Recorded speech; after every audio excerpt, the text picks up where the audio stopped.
ਵਾਹਿਗੁਰੂ ਜੀ ਕਾ ਖਾਲਸਾ ਵਾਹਿਗੁਰੂ ਜੀ ਕੀ ਫਤਿਹ। ਸੰਸਾਰ ਤੇ ਵਿਚਾਰਾਂ ਦਾ ਰਿਸ਼ਤਾ ਹੈ।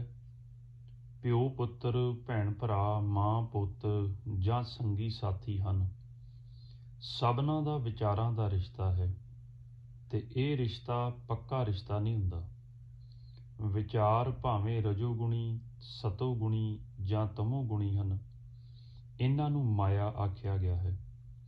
ਮਾਇਆ ਦੇ ਘਰ ਵਿੱਚ ਕੇਵਲ ਭਰਮ ਹੈ ਤੇ ਝੂਠੇ ਰਿਸ਼ਤੇ ਹਨ। ਅਸੀਂ ਇੱਥੇ ਇੱਕ ਦੂਜੇ ਨਾਲ ਸੰਜੋਗ ਹੋਣ ਕਰਕੇ ਭਰਮ ਵਿੱਚ ਪੈ ਕੇ ਰਹਿੰਦੇ ਹਾਂ। ਭਰਮ ਵਿੱਚ ਪੈ ਕੇ ਕਹਿੰਦੇ ਹਾਂ ਕਿ ਇਹ ਸਾਡੇ ਰਿਸ਼ਤੇਦਾਰ ਹਨ, ਪਰ ਸਾਨੂੰ ਇਸ ਗੱਲ ਦਾ ਭੇਤ ਨਹੀਂ ਕਿ ਇਹ ਤਾਂ ਮਾਲਕ ਨੇ ਇੱਕ ਖੇਲ ਦਾ ਜ਼ਰੀਆ ਬਣਾਇਆ ਹੈ। ਸਾਨੂੰ ਭਰਮ ਵਿੱਚ ਪਿਆ ਹੋਇਆਂ ਨੂੰ ਸਮਝਾਉਂਦੇ ਹਨ ਕਿ ਤੁਸੀਂ ਮਾਇਆ ਦੇ ਘਰ ਵਿੱਚ ਜਾ ਕੇ ਸਭ ਤੋਂ ਪਹਿਲਾਂ ਆਪਣੇ ਤਨ ਨਾਲ ਰਿਸ਼ਤਾ ਬਣਾਉਣਾ। ਤਨ ਨਾਲ ਰਿਸ਼ਤਾ ਬਣਾਇਆ ਹੈ, ਫਿਰ ਦੂਜੇ ਦੇ ਤਨ ਨਾਲ, ਭਾਵ ਪਰਿਵਾਰ ਦੇ ਸੰਗੀ ਸਾਥੀਆਂ ਨਾਲ। ਸੰਸਾਰ ਦੇ ਇਹ ਸਾਰੇ ਰਿਸ਼ਤੇ ਨਾਤੇ ਝੂਠੇ ਤੇ ਕੂੜ ਹਨ, ਕਿਉਂਕਿ ਜਿਸ ਦੇਸ਼ ਵਿੱਚ ਆ ਕੇ ਅਸੀਂ ਰਿਸ਼ਤੇ ਬਣਾਏ ਹਨ, ਇਹਨਾਂ ਨੂੰ ਮਾਇਆ ਦਾ ਦੇਸ਼ ਕਹਿੰਦੇ ਆ। ਮਹਾਰਾਜ ਗੁਰਬਾਣੀ ਸਮਝਾਉਣਾ ਕਰਦੇ, ਇਹੋ ਸਰੀਰ ਸਭ ਮੂਲ ਹੈ ਮਾਇਆ, ਦੂਜੇ ਭਾਏ ਭਰਮ ਭੁਲਾਇਆ। ਇਸ ਨੂੰ ਕੂੜ ਦਾ ਰਿਸ਼ਤਾ ਤੇ ਝੂਠਾ ਰਿਸ਼ਤਾ ਇਸ ਕਰਕੇ ਕਹਿ ਦਿੱਤਾ ਹੈ ਕਿਉਂਕਿ ਮਾਇਆ ਨਾਸ਼ਵਾਨ ਹੈ। ਵਿਚਾਰਾਂ ਦਾ ਰਿਸ਼ਤਾ ਓਨੀ ਦੇਰ ਹੈ ਜਿੰਨੀ ਦੇਰ ਸਵਾਸ ਆ ਰਹੇ ਹਨ। ਸਵਾਸ ਖਤਮ ਹੋ ਗਏ ਤਾਂ ਇਹ ਮਾਇਆ ਦਾ ਤਨ ਇੱਥੇ ਰਹਿ ਜਾਂਦਾ ਤੇ ਮਨ ਅੱਗੇ ਚਲਾ ਜਾਂਦਾ। ਇੱਥੇ ਸਭ ਤੋਂ ਪਹਿਲਾਂ ਸਾਡੇ ਸਰੀਰ ਨਾਲ ਕੂੜ ਦਾ ਰਿਸ਼ਤਾ ਹੁੰਦਾ ਹੈ, ਜੋ ਸਾਡਾ ਸਾਥ ਛੱਡ ਦਿੰਦਾ ਹੈ। ਦੂਜੇ ਨੰਬਰ 'ਤੇ ਸਾਡੇ ਨਜ਼ਦੀਕੀ ਜਿਨ੍ਹਾਂ ਨਾਲ ਪਿਆਰ ਪਾਈ ਬੈਠੇ ਹੁੰਦੇ ਆ, ਜਿਵੇਂ ਕਿ ਰਿਸ਼ਤੇਦਾਰ, ਮਾਤਾ ਪਿਤਾ, ਭੈਣ ਭਰਾ, ਧੀ ਪੁੱਤਰ, ਔਰਤ ਤੇ ਮਰਦ ਹਨ। ਤੇ ਮਹਾਰਾਜ ਸਮਝਾਉਂਦੇ ਗੁਰਬਾਣੀ ਵਿੱਚ, ਮਾਤ ਪਿਤਾ ਸੁਤ ਬੰਧ ਪਾ, ਕੂੜੇ ਸਭੇ ਸਾਕ। ਇਸ ਦੀ ਪਰਖ ਰੋਜ਼ ਦੀ ਰੋਜ਼ ਹੁੰਦੀ ਰਹਿੰਦੀ ਆ। ਜੇ ਅਸੀਂ ਲੋਕ ਵਿੱਚ ਤਾਂ ਇਕੱਠੇ ਰਹਿੰਦੇ ਹਾਂ, ਪਰ ਰਾਤ ਨੂੰ ਜਦੋਂ ਦੇਹ ਛੱਡ ਕੇ ਪਰਲੋਕ ਜਾ ਕੇ ਨਹੀਂ ਮਿਲਦੇ, ਤਾਂ ਸਾਡਾ ਆਪਸ ਵਿੱਚ ਝੂਠਾ ਪਿਆਰ ਆ, ਜੋ ਮਾਇਆ ਦੇ ਦੇਸ਼ ਤੱਕ ਸੀਮਤ ਹੈ। ਜਿਨ੍ਹਾਂ ਨਾਲ ਅਸੀਂ ਪਿਆਰ ਪਾਈ ਰੱਖਦੇ ਹਾਂ, ਸਵਾਸ ਖਤਮ ਹੋਣ 'ਤੇ ਉਹੀ ਸਾਡੀ ਦੇਹ ਨੂੰ ਚੁੱਕ ਕੇ ਅਗਨ ਭੇਟ ਕਰ ਦਿੰਦੇ। ਉਹਨਾਂ ਵਿੱਚੋਂ ਕੋਈ ਵੀ ਸਾਡਾ ਸੰਗੀ ਸਾਥੀ ਨਹੀਂ ਬਣਦਾ, ਨਾ ਕੋਈ ਸਾਡੇ ਨਾਲ ਜਾਂਦਾ ਹੈ ਤੇ ਨਾ ਹੀ ਸਾਡੀ ਮਦਦ ਕਰਦਾ ਹੈ। ਮਹਾਰਾਜ ਗੁਰਬਾਣੀ ਸਮਝਾਉਣਾ ਕਰਦੇ, ਜਗਤ ਮੈਂ ਝੂਠੀ ਦੇਖੀ ਪ੍ਰੀਤ, ਆਪਣੇ ਹੀ ਸੁਖ ਸਿਉ ਸਭ ਲਾਗੇ, ਕਿਆ ਦਾਰਾ ਕਿਆ ਮੀਤ ਰਹਾਓ, ਮੇਰੋ ਮੇਰੋ ਸਭੇ ਕਹਿਤ ਹੈ, ਹਿਤ ਸਿਉ ਬਾਂਧਿਓ ਚੀਤ, ਅੰਤ ਕਾਲ ਸੰਗੀ ਨਹਿ ਕੋਊ, ਇਹ ਅਚਰਜ ਹੈ ਰੀਤ। ਜੀਵ ਇਕੱਲਾ ਹੀ ਜਾਂਦਾ ਆ ਤੇ ਇਕੱਲੇ ਨਾਲ ਜੋ ਦੁੱਖ ਸੁੱਖ ਬੀਤਦਾ ਉਹ ਉਸ ਨੂੰ ਹੀ ਜਰਨਾ ਪੈਂਦਾ ਹੈ। ਇਸ ਲਈ ਸਾਡੇ ਇਸ ਸੰਸਾਰ ਦੇ ਰਿਸ਼ਤਿਆਂ ਨੂੰ ਝੂਠ ਦੇ ਰਿਸ਼ਤੇ ਕਿਹਾ ਗਿਆ, ਜਿਨ੍ਹਾਂ ਨੂੰ ਅਸੀਂ ਮੇਰਾ ਪਿਤਾ, ਮੇਰੀ ਮਾਤਾ, ਮੇਰੀ ਧੀ, ਮੇਰੀ ਔਰਤ ਤੇ ਮਰਦ ਕਹਿੰਦੇ ਹਾਂ। ਇਹ ਸਭ ਕੂੜ ਦੇ ਰਿਸ਼ਤੇ ਹਨ। ਉਹ ਜੀਵ ਸਾਡਾ ਅਸਲੀ ਰਿਸ਼ਤੇਦਾਰ ਹੈ, ਜੋ ਇਸ ਕੂੜ ਵਿੱਚੋਂ ਉੱਪਰ ਉੱਠਿਆ ਹੋਇਆ ਹੈ। ਜੋ ਜੀਵ ਸ਼ਬਦ, ਸਹਿਜ ਧੁਨ ਤੇ ਨਾਮ ਵਿੱਚ ਸਮਾਏ ਹੋਏ ਹਨ, ਉਹ ਸਾਡੇ ਅਸਲੀ ਰਿਸ਼ਤੇਦਾਰ ਹਨ, ਕਿਉਂਕਿ ਉਹਨਾਂ ਨੇ ਇੱਥੇ ਵੀ ਸਾਡਾ ਸੰਗ ਕਰਨਾ ਹੈ ਤੇ ਦਰਗਾਹ ਵਿੱਚ ਵੀ ਸਾਡੇ ਨਾਲ ਜਾਣਾ ਹੈ। ਉਹਨਾਂ ਨੂੰ ਹੀ ਅਸੀਂ ਆਪਣੇ ਸੱਜਣ, ਦੋਸਤ, ਮਿੱਤਰ ਤੇ ਪਰਿਵਾਰ ਕਹਿ ਸਕਦੇ ਹਾਂ।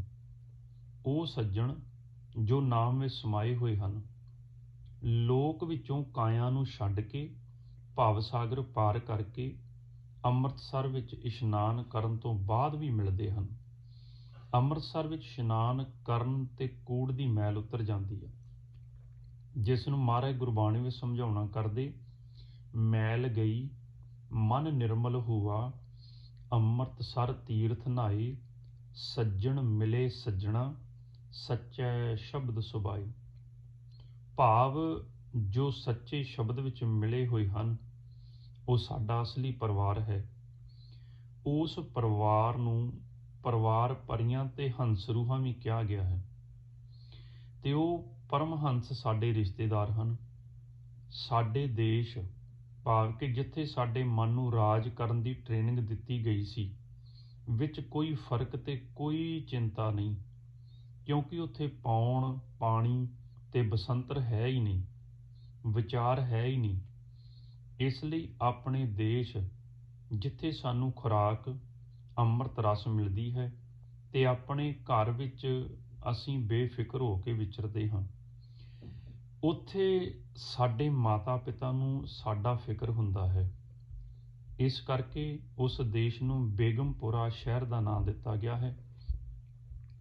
ਜੋ ਮਹਾਰਾਜ ਗੁਰਬਾਣੀ 'ਚ ਗਿਆਨ ਬਖਸ਼ਿਸ਼ ਕਰਦੇ ਨੇ, ਬੇਗਮਪੁਰਾ ਸ਼ਹਿਰ ਕੋ ਨਾਉ, ਦੁਖ ਅੰਦੋਹ ਨਹੀਂ ਤਹਿ ਠਾਉ, ਨਾ ਤਸਵੀਸ ਖਰਾਜ ਨਾ ਮਾਲ, ਖੌਫ ਨਾ ਖਤਾ ਨਾ ਤਰਸ ਜਵਾਲ, ਆਬ ਮੋਹਿ ਖੂਬ ਵਤਨ ਗਹਿ ਪਾਈ, ਊਹਾਂ ਖੈਰ ਸਦਾ ਮੇਰੇ ਭਾਈ ਰਹਾਉ, ਕਾਇਮ ਦਾਇਮ ਸਦਾ ਪਾਤਸ਼ਾਹੀ, ਦੋਮ ਨ ਸੇਮ ਏਕ ਸੋ ਆਹੀ, ਆਬਾ ਦਾਨ ਸਦਾ ਮਸ਼ਹੂਰ, ਊਹਾਂ ਗਨੀ ਬਸਹਿ ਮਮੂਰ, ਤਿਉ ਤਿਉ ਸੈਲ ਕਰਹਿ ਜਿਉ ਭਾਵੈ, ਮਹਿਰਮ ਮਹਿਲ ਨ ਕੋਟ ਕਾਵੈ, ਕਹਿ ਰਵਿਦਾਸ ਖਲਾਸ ਚਮਾਰਾ, ਜੋ ਹਮ ਸਹਿਰੀ ਸੋ ਮੀਤ ਹਮਾਰਾ।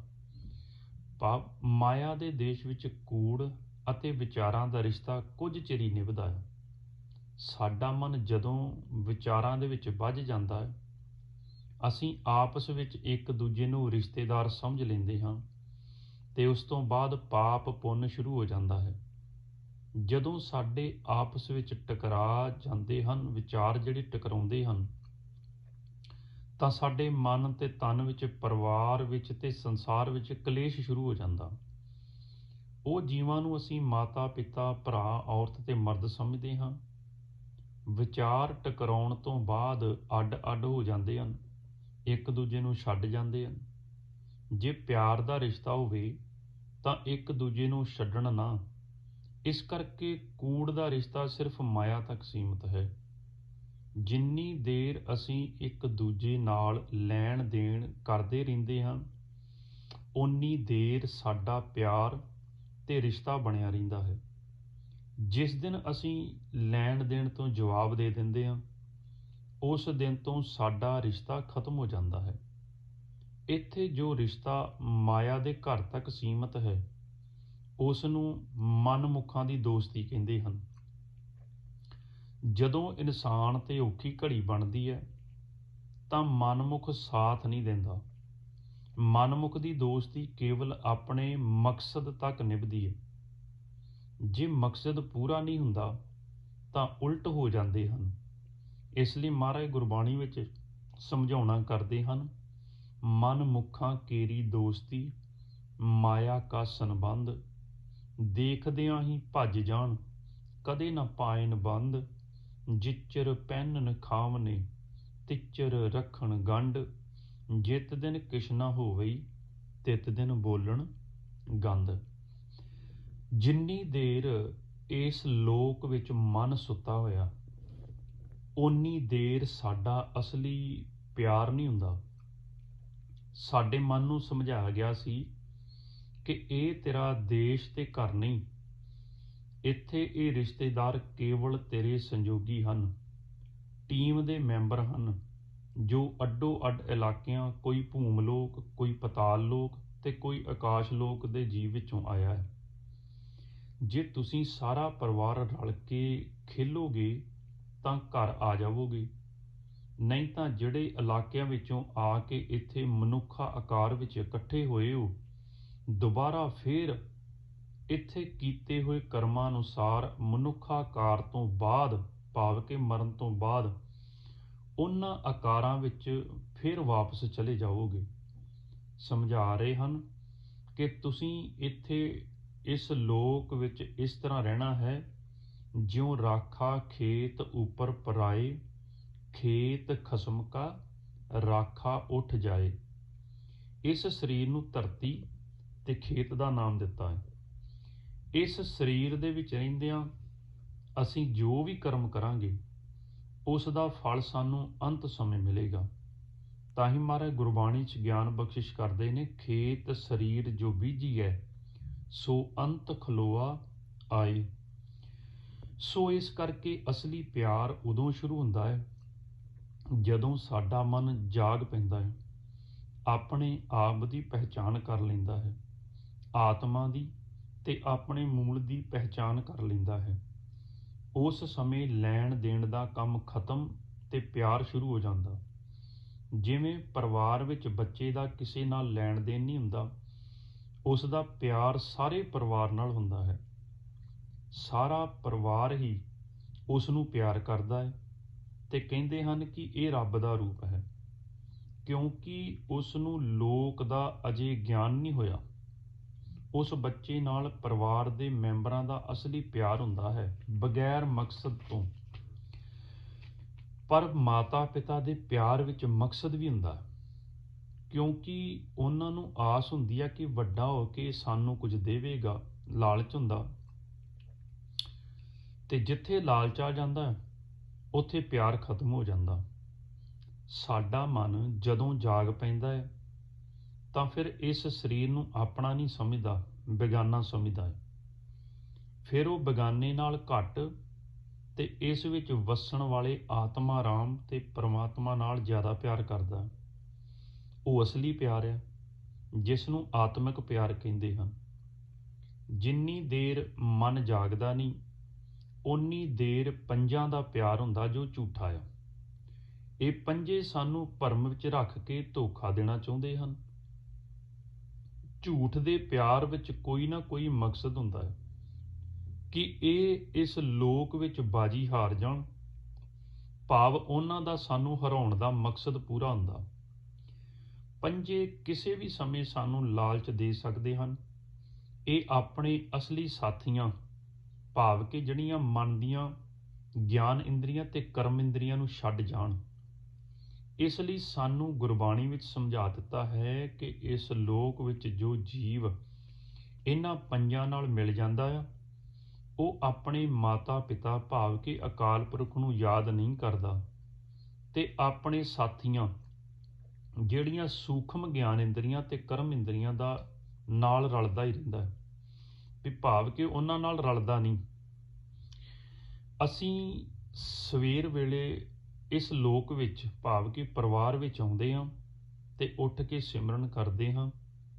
ਸਾਡੇ ਪਰਿਵਾਰ ਵਿੱਚੋਂ ਜੋ ਜੀਵ ਸਿਮਰਨ ਨਹੀਂ ਕਰਦਾ, ਉਸ ਦੀ ਨਿਸ਼ਾਨੀ ਦੱਸ ਦਿੱਤੀ ਕਿ ਸਮਝੋ ਉਹ ਦੂਜੀ ਪਾਰਟੀ ਭਾਵ ਕਿ ਪੰਜਾਂ ਨਾਲ ਮਿਲ ਚੁੱਕਾ ਹੈ ਤੇ ਤੁਹਾਨੂੰ ਹਰਾਉਣਾ ਚਾਹੁੰਦਾ ਹੈ। ਤੁਸੀਂ ਸਿਮਰਨ ਕਰੋਗੇ ਤਾਂ ਉਸ ਨੂੰ ਗੁੱਸਾ ਚੜ੍ਹੇਗਾ। ਪਹਿਚਾਣ ਕਰਾ ਦਿੱਤੀ ਆ ਕਿ ਉਹ ਭਾਗਾਂ ਤੋਂ ਹੀਣਾ ਤੇ ਜਮਾਂ ਦੇ ਵੱਸ ਚਲਾ ਗਿਆ। ਤੁਸੀਂ ਉਸ ਨੂੰ ਅੰਮ੍ਰਿਤ ਪਿਆਉਣਾ ਚਾਹੁੰਦੇ ਹੋ, ਉਹ ਗੰਦਗੀ ਖਾਣ ਦਾ ਆਦੀ ਹੋ ਗਿਆ। ਗੁਰਬਾਣੀ ਵਿੱਚ ਅਜਿਹੇ ਜੀਵ ਨੂੰ ਕਾਂ ਦੀ ਨਿਆਈ ਦਰਸਾਇਆ ਗਿਆ ਹੈ।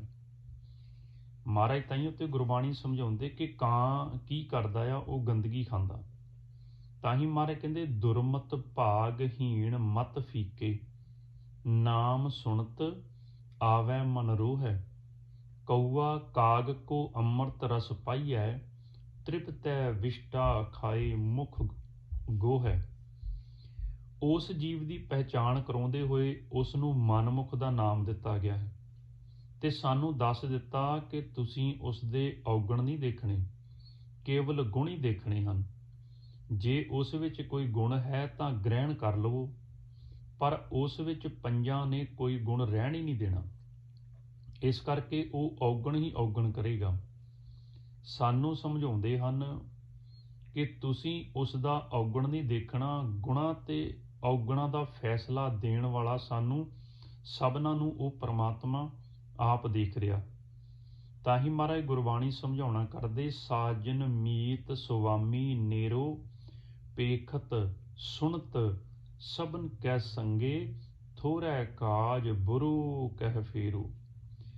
ਉਹ ਮਾਲਕ ਜਿਸ ਨੇ ਸਾਨੂੰ ਇੱਥੇ ਇਸ ਲੋਕ ਵਿੱਚ ਖੇਡ ਖੇਡਣ ਭੇਜਿਆ ਸਭ ਦੇਖ ਰਿਹਾ। ਉਹ ਸਭ ਦੇਖਦਾ ਆ ਕਿ ਕਿਹੜਾ ਹੁਕਮ ਵਿੱਚ ਖੇਲ ਖੇਲ ਰਿਹਾ ਤੇ ਕਿਹੜਾ ਹੁਕਮ ਤੋਂ ਆਕੀ ਹੋ ਕੇ ਖੇਲ ਖੇਲ ਰਿਹਾ। ਉਸ ਨੇ ਜਾਂਦਿਆਂ ਹੀ ਫੈਸਲਾ ਸੁਣਾ ਦੇਣਾ ਆ। ਇਹ ਸਾਰਾ ਖੇਲ ਸਾਡੇ ਮਨ ਦਾ ਚੱਲ ਰਿਹਾ ਹੈ ਤੇ ਮਨ ਨੂੰ ਹੀ ਸਮਝਾਇਆ ਹੋਇਆ ਹੈ। ਜੇ ਮਨ ਹੁਕਮ ਵਿੱਚ ਆ ਜਾਂਦਾ, ਹੁਕਮ ਵਿੱਚ ਕਰਮ ਕਰਕੇ ਘਰ ਵਾਪਸ ਆ ਜਾਂਦਾ ਹੈ ਤਾਂ ਉਹ ਇਸ ਖੇਲ ਵਿੱਚੋਂ ਜਿੱਤ ਕੇ ਵਾਪਸ ਚਲਾ ਜਾਂਦਾ ਹੈ। ਜੇ ਅਸੀਂ ਮਾਤਾ ਪਿਤਾ ਤੋਂ ਆਕੀ ਹੋ ਗਏ, ਹੁਕਮ ਨਹੀਂ ਮੰਨਿਆ, ਘਰ ਵਾਪਸ ਨਹੀਂ ਗਏ, ਇਸ ਲੋਕ ਵਿੱਚ ਰਹਿਣ ਲੱਗ ਪਏ, ਤਾਂ ਪੰਜਾਂ ਨੇ ਤਾਂ ਸਾਨੂੰ ਆਪਣੇ ਘਰ ਭਾਵ ਕੇ ਤ੍ਰੈ ਗੁਣਾ ਵਿੱਚ ਹੀ ਰੱਖਣਾ ਆ। ਇਹ ਸਾਨੂੰ ਇੱਥੇ ਇੱਕ ਖਾਸ ਘਰ ਬਣਾ ਕੇ ਦਿੰਦੇ ਹਨ ਕਿ ਮਨ ਆਪਣੇ ਘਰ ਤਾਂ ਜਾਂਦਾ ਹੀ ਨਹੀਂ, ਇੱਥੇ ਸਾਡੀ ਨੌਕਰੀ ਤੇ ਵਗਾਰ ਕਰੀ ਜਾਂਦਾ ਆ। ਇਸ ਲਈ ਇਸ ਨੂੰ ਰਹਿਣ ਵਾਸਤੇ ਥਾਂ ਬਣਾ ਦਿਓ, ਕੱਪੜਾ ਦੇ ਦਿਓ, ਰੋਟੀ ਖਿਲਾ ਦਿਓ, ਕਿਉਂਕਿ ਇਸ ਨੇ ਇੱਥੇ ਸਾਡੀ ਵਗਾਰ ਹੀ ਕਰਨੀ ਆ। ਭਾਵ ਕਿ 5 ਜਣੇ ਕਹਿੰਦੇ ਕਿ ਇਹਨੇ ਸਾਡੀ ਤੇ ਵਗਾਰ ਹੀ ਕਰਨੀ ਆ ਤੇ ਫਿਰ ਆਪਣੇ ਘਰ ਵਾਪਸ ਚਲੇ ਜਾਣਾ। ਉਹ ਘਰ ਜੋ ਕਾਲ ਦੇ ਦੇਸ਼ ਵਿੱਚ ਮਨ ਨੂੰ ਬਣਾ ਕੇ ਦਿੱਤਾ ਹੈ, ਉਸ ਬਾਰੇ ਮਹਾਰਾਜ ਗੁਰਬਾਣੀ ਵਿੱਚ ਫਰਮਾਉਂਦੇ ਹਨ, ਤ੍ਰੈਣ ਕੋ ਮੰਦਰ ਸਾਜ ਸਵਾਰਿਓ, ਪਾਵਕ ਤਲੈ ਜਰਾਵਤ ਹੈ, ਐਸੇ ਗੜ ਮਹਿ ਐਠ ਹਠੀਲੋ, ਫੂਲ ਫੂਲ ਕਿਆ ਪਾਵਤ ਹੈ। ਇਹਨਾਂ ਨੇ ਕੱਖਾਂ ਕਾਨਿਆਂ ਦਾ ਘਰ ਬਣਾ ਕੇ ਉਸ ਵਿੱਚ ਸਾਨੂੰ ਬਿਠਾ ਕੇ ਥੱਲੇ ਅੱਗ ਲਗਾ ਦਿੱਤੀ ਕਿ ਇਹ ਰਵੇ ਵੀ ਸਾਡੇ ਘਰ ਵਿੱਚ ਪਰ ਸੁਖੀ ਨਾ ਵਸ ਸਕੇ ਤੇ ਆਪਣੇ ਆਪ ਸਾਡਾ ਘਰ ਛੱਡਣ ਲਈ ਤਿਆਰ ਹੋ ਜਾਵੇ। ਪਰ ਅਜਿਹੀ ਹਾਲਤ ਵਿੱਚ ਮਨ ਦੁਖੀ ਹੋਇਆ ਵੀ ਘਰ ਨਹੀਂ ਛੱਡਦਾ, ਭਾਵ ਕਿ ਸਰੀਰ ਨੂੰ ਛੱਡਦਾ ਨਹੀਂ, ਤੇ ਇਸ ਬਗਾਨੇ ਘਰ ਭਾਵ ਕਿ ਹਉਮੈ ਦੇ ਵਿੱਚ ਰਹਿੰਦਾ ਹੈ। ਇਸ ਘਰ ਦੇ ਵਿੱਚ ਇਸ ਨੂੰ ਸੇਕ ਵੀ ਲੱਗਦਾ ਕਿਉਂਕਿ ਥੱਲੇ ਅੱਗ ਲਾਈ ਹੋਈ ਹੈ, ਤੇ ਇਹ 10 ਦਿਸ਼ਾਵਾਂ ਵੱਲ ਭੱਜਿਆ ਫਿਰਦਾ ਕਿਉਂਕਿ ਮਾਇਆ ਦੇ ਘਰ ਵਿੱਚ ਸੁੱਖ ਨਹੀਂ। ਇਸ ਲਈ ਸਾਨੂੰ ਦੱਸਿਆ ਹੈ ਕਿ ਮਨਮੁਖ ਇਸ ਮਾਇਆ ਦੇ ਘਰ ਵੀ ਦੁਖੀ ਤੇ ਆਪਣੇ ਘਰ ਵੀ ਦੁਖੀ ਰਹਿੰਦਾ।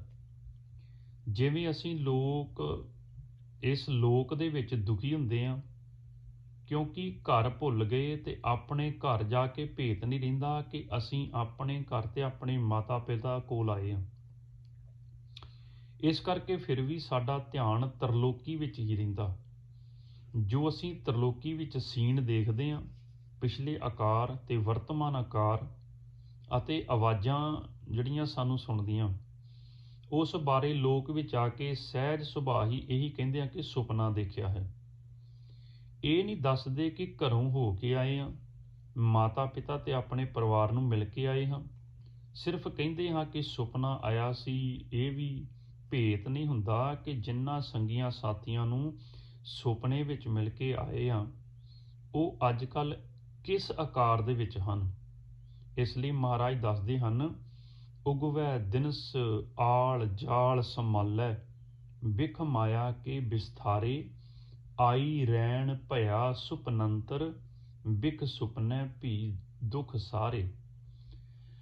ਕਿ ਇੱਥੇ ਤਾਂ ਦਿਨ ਭਰ ਵਿਚਾਰਾਂ ਦੇ ਵਿੱਚ ਦੁਖੀ ਰਹਿੰਦਾ ਹੈ ਤੇ ਆਪਣੇ ਘਰ ਭਾਵ ਕਿ ਪਰਲੋਕ ਜਾ ਕੇ ਵੀ ਸੁਖੀ ਨਹੀਂ ਰਹਿੰਦਾ, ਉੱਥੇ ਵੀ ਦੁਖੀ ਰਹਿੰਦਾ ਹੈ।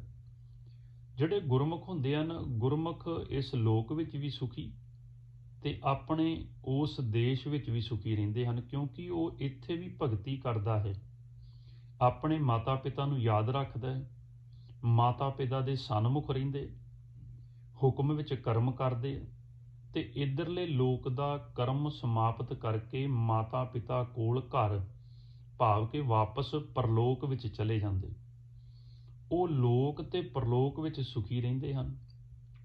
ਸਾਨੂੰ ਸਮਝਾਉਂਦੇ ਹਨ ਕਿ ਤੁਸੀਂ ਇਸ ਲੋਕ ਵਿੱਚ ਇਸ ਕਰਕੇ ਦੁਖੀ ਹੋ ਕਿਉਂਕਿ ਇੱਥੇ ਕੂੜ ਨਾਲ ਜੁੜੇ ਹੋਏ ਹੋ। ਅਸੀਂ ਇਸ ਕੂੜ ਤੋਂ ਤਾਂ ਹੀ ਮੁਕਤ ਹੋ ਸਕਦੇ ਹਾਂ ਜੇ ਸਤ ਸੰਗਤ ਵਿੱਚ ਜਾ ਕੇ ਕੂੜ, ਦੁਬਿਧਾ, ਈਰਖਾ, ਨਫ਼ਰਤ, ਚਿੰਤਾ ਤੇ ਸਹਿੰਸਿਆਂ ਦੀ ਮੈਲ ਨੂੰ ਮਨ ਤੋਂ ਧੋ ਲਵਾਂਗੇ। ਸਤਿਗੁਰੂ ਗੁਰਬਾਣੀ ਵਿੱਚ ਆਪਾਂ ਨੂੰ ਤਾਂ ਹੀ ਸਮਝਾਉਂਦੇ, ਸੱਚ ਤਾਂ ਪਰ ਜਾਣੀਏ ਜਾਂ ਹਿਰਦੈ ਸੱਚਾ ਹੋਏ, ਕੂੜ ਕੀ ਮਲ ਉਤਰੈ ਤਨ ਕਰੇ ਹੱਛਾ ਧੋਏ। ਤੇ ਫਿਰ ਸਾਡਾ ਅਸਲੀ ਪਿਆਰ ਦਾ ਜਿਹੜਾ ਖੇਲ ਹੈ ਨਾ, ਉਹ ਫੇਰ ਸ਼ੁਰੂ ਹੁੰਦਾ ਹੈ। ਸੋ ਇਹ ਜਿਹੜਾ ਗਿਆਨ ਜਿੰਨਾ ਵੀ ਸਮਝਾ ਰਹੇ ਹਨ, ਇਹ ਸਾਰੇ ਦਾ ਸਾਰਾ ਗਿਆਨ ਗੁਰਦੁਆਰਾ ਪ੍ਰਭ ਮਿਲਨੇ ਕਾ ਚਾਉ ਦੇ ਬਾਨੀ ਭਾਈ ਸਾਹਿਬ ਭਾਈ ਸੇਵਾ ਸਿੰਘ ਜੀ ਦਾ ਲਿਖਿਆ ਹੋਇਆ ਹੈ, ਜੋ ਸਾਨੂੰ ਇਸ ਲੋਕ ਦਾ ਤੇ ਉਸ ਲੋਕ ਦਾ ਜਿਹੜਾ ਗਿਆਨ ਹੈ ਨਾ, ਉਹ ਲਿਖ ਕੇ ਵੀ ਸਮਝਾ ਰਹੇ ਹਨ ਆਪਣੇ ਜੋ ਉਹਨਾਂ ਨੇ ਰਚਨਾਵਾਂ ਕੀਤੀਆਂ ਹਨ। ਔਰ ਆਪਾਂ ਸਾਰਿਆਂ ਨੇ ਇਹ ਖੇਲ ਨੂੰ ਸਮਝਦੇ ਹੋਏ ਆਪਣੇ ਘਰ ਵਾਪਸ ਜਾਣਾ ਕਿਵੇਂ, ਜਿਵੇਂ ਸਾਨੂੰ ਉਹ ਸਿਮਰਨ ਦੁਆਰਾ ਇਹ ਸਾਰਾ ਖੇਲ ਸਮਝਾਉਂਦੇ ਹਨ। ਤੇ ਜਿਵੇਂ ਮਹਾਰਾਜ ਸਮਝਾਉਂਦੇ ਆ ਕਿ ਆਪਾਂ ਅਭਿਆਸ ਕਿਵੇਂ ਕਰਨਾ ਹੁੰਦਾ। ਵਾਹਿਗੁਰੂ ਵਾਹਿਗੁਰੂ ਵਾਹਿਗੁਰੂ ਵਾਹਿਗੁਰੂ ਵਾਹਿਗੁਰੂ ਵਾਹਿਗੁਰੂ ਵਾਹਿਗੁਰੂ